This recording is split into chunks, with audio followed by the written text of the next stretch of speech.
Mon ami, sais-tu que Jésus-Christ t'aime? Sais-tu qu'il est mort sur la croix pour tous les hommes et femmes? Tu es un enfant, un vieillard. Jésus-Christ est mort pour toi aussi. Tu es un brigand, un voleur, un menteur, un criminel, un faussaire. Jésus t'aime et veut te sauver. Tu es un grand sorcier au service de Satan depuis ton jeune âge.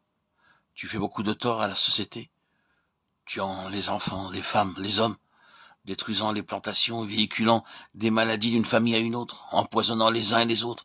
Partout où tu passes, la crainte, la fuite, parce que tu es très dangereux, ta famille t'isole à cause de tes démons, de tes mauvais esprits.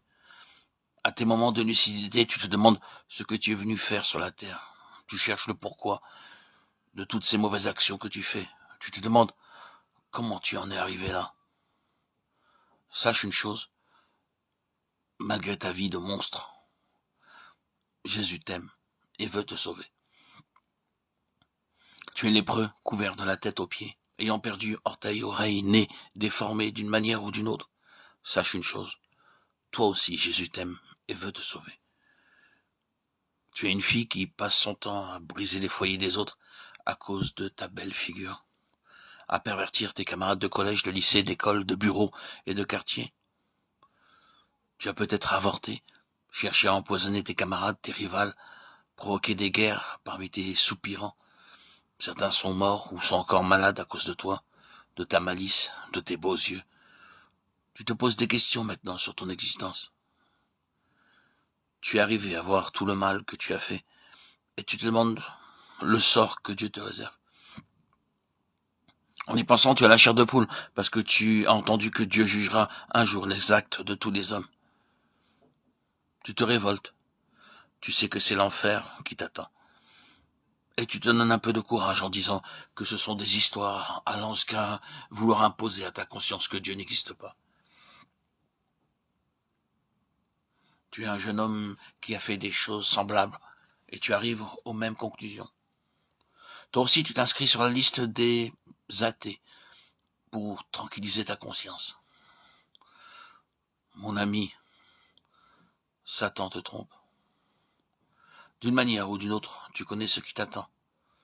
Malgré tous ces comportements monstrueux, je voudrais te dire aujourd'hui que tout n'est pas perdu pour toi, car Dieu, dans son amour, a envoyé son Fils pour venir te sauver de ta situation. Jésus t'aime toi aussi et veut te laver dans son sang pour que tu sois propre devant Dieu. Tu es un homme, une femme, un enfant qui gît maintenant sur un lit d'hôpital à cause d'une maladie, d'un accident, d'un empoisonnement, d'un envoûtement. Sache une chose, tu n'es pas perdu. Il y a Jésus à côté de toi. Il t'aime et veut te sauver. Tu as commis une infraction et aujourd'hui tu souffres dans la cellule d'une prison. Jésus est là aussi pour te sauver. Tu es un grand fonctionnaire, un chef, un directeur, un responsable, un influent qui s'est taillé une place dans la société à coups de sorcellerie, d'empoisonnement, de commérage, de mensonges, de lettres anonymes. Tu as écrasé tout le monde pour arriver à tes fins et aujourd'hui,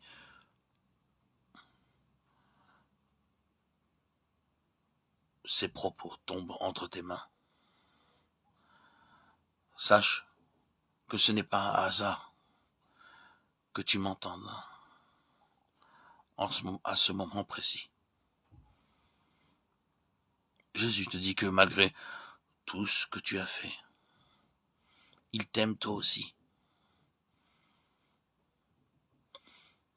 Tu as entendu ces quelques paroles de cet audio et tu es surpris de découvrir que malgré ta situation et ton mauvais comportement, Jésus t'aime toi aussi. Écoute alors ce que te dit ton Sauveur. Ce ne sont pas ceux qui se portent bien qui ont besoin de médecins, mais les malades. Je ne suis pas venu appeler des justes, mais des pécheurs. Évangile selon Marc, chapitre 2, verset 17. Comprends-tu cela? Jésus dit qu'il est venu pour des gens comme toi. Tu vois, il y a une issue pour toi. Cette issue, c'est Jésus en personne. Si tu es tombé sur cet audio, ce n'est pas un hasard. Tu diras peut-être, je ne fais pas partie du peuple d'Israël à qui Jésus avançait ses paroles d'encouragement. Tu es africain, asiatique, européen. Sache que tu es concerné par les paroles du Seigneur et écoute ce qu'il continue à te dire. Tournez-vous vers moi et vous serez sauvés, vous tous qui êtes aux extrémités de la terre. Car je suis Dieu et il n'y en a pas d'autre. Livre du prophète Ésaïe, chapitre 45, verset 22. Comprends-tu davantage? Tu te disais que tu étais fini, que tu as fait trop souffrir tes semblables, que tu as brisé des vies, et tu penses que tu n'as plus rien à voir avec Dieu. Tu as dit ceci, tu as dit cela à cause de tes péchés. Et Jésus, lui, te dit, aujourd'hui, si vous entendez ma voix, n'endurcissez pas votre cœur. Épître aux Hébreux, chapitre 4, verset 7. Cet audio que tu entends aujourd'hui, sache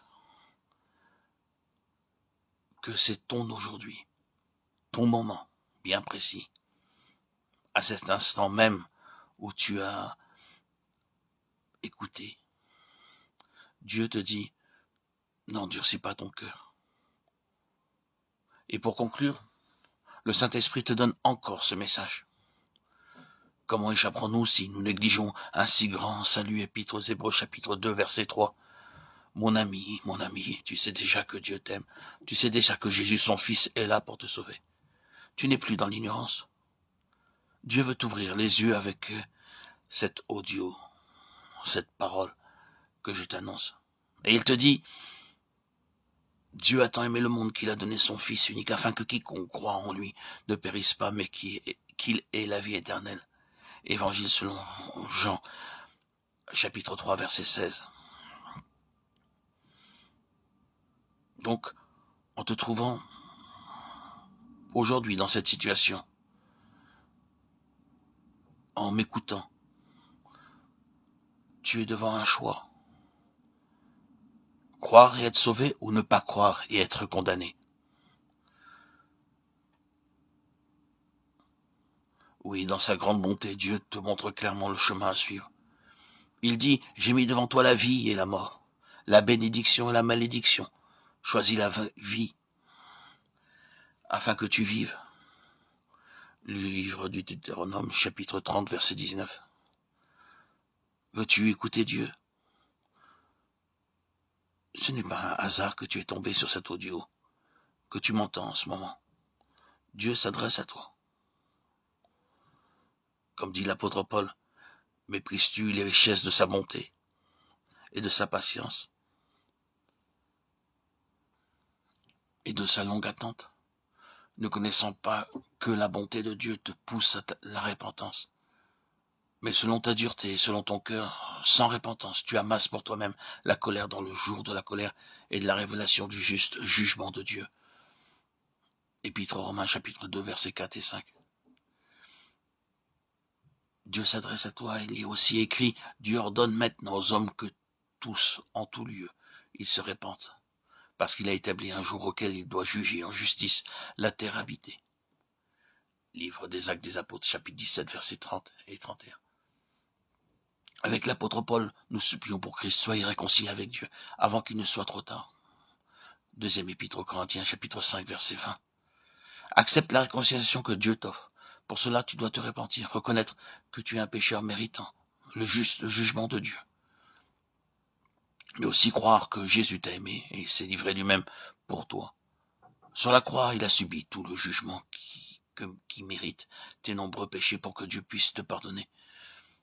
Le brigand crucifié à côté de lui a reconnu qu'il subissait là le châtiment que méritait tout le mal qu'il avait fait. Mais il s'est tourné avec foi vers Jésus et lui a dit, « Souviens-toi de moi, Seigneur. » Jésus lui a aussitôt répondu, « Aujourd'hui, tu seras avec moi dans le paradis. » Évangile selon Luc, chapitre 23, versets 41 et 43. Oui, la Bible nous dit, « Il n'y a donc maintenant aucune condamnation pour ceux qui sont dans le Christ Jésus. » Épître aux Romains, chapitre 8, verset 1. À tous ceux qui l'ont reçu, il leur a donné le droit d'être enfants de Dieu. Évangile selon Jean, chapitre 1, verset 12. Et rien ni personne ne pourra nous séparer de l'amour de Dieu qui est dans le Christ Jésus, notre Seigneur. Épître aux Romains, chapitre 8, verset 39. Je vous ai écrit ces choses afin que vous sachiez que vous avez la vie éternelle, vous qui croyez au nom du Fils de Dieu. Premier épître de Jean, chapitre 5, verset 13. Alléluia. Gloire à Dieu au plus haut des cieux et paix sur la terre aux hommes qu'il aime.